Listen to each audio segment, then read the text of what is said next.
In the valley of Thebes, a boy named Oren was born beneath a blood-red sky. The wind that day carried the scent of ash and prophecy. His father, King Theron, had heard the words of a wandering seer. "Your own blood will rise against you. Your son will be your end." Terrified, the king ordered the infant taken to the mountains and left for the vultures.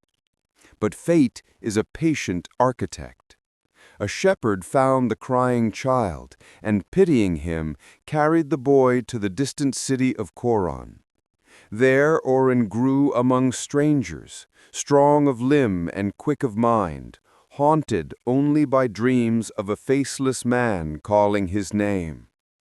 By the time he was 20, Oren's courage was known across the plains, yet restlessness burned in him. One night, in the house of a tavern seer, he asked the question that had long clawed at his heart: "Who am I truly?" The seer's eyes went pale as clouds. "You were born under blood, and blood will answer you.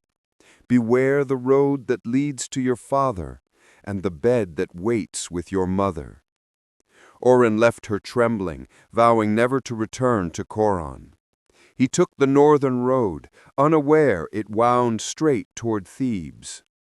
Days later, on a narrow mountain path, he met a carriage whose driver refused to yield.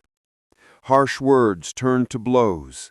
The old man within, fierce, proud, unyielding, struck Oren across the face with his staff. In the fury of youth, he drew his blade. When the dust cleared, the old man lay dead at his feet. Oren felt the sting of guilt, but told himself it was only self-defense. He buried the man by the roadside and moved on. When he reached Thebes, he found the city mourning. Their king, they said, had been slain by bandits. A monstrous riddle-speaking beast now guarded the gates, devouring all who tried to enter. Oren faced the creature, answered its riddle, and watched it plunge itself into the abyss. The grateful people crowned him their savior and begged him to take the throne left empty by the fallen King Theron.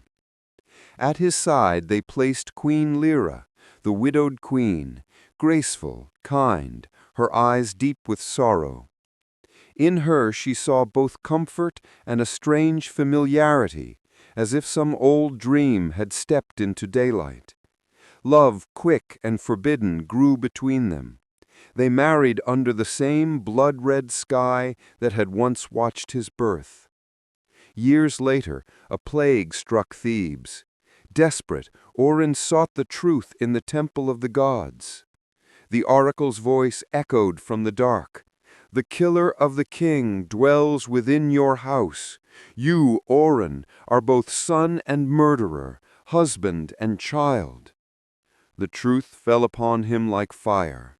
He saw the road, the fight, the burial.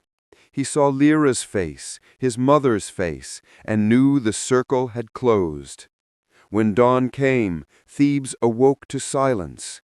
The king was gone, the queen's chambers empty, and the wind carried only dust and prophecy once more.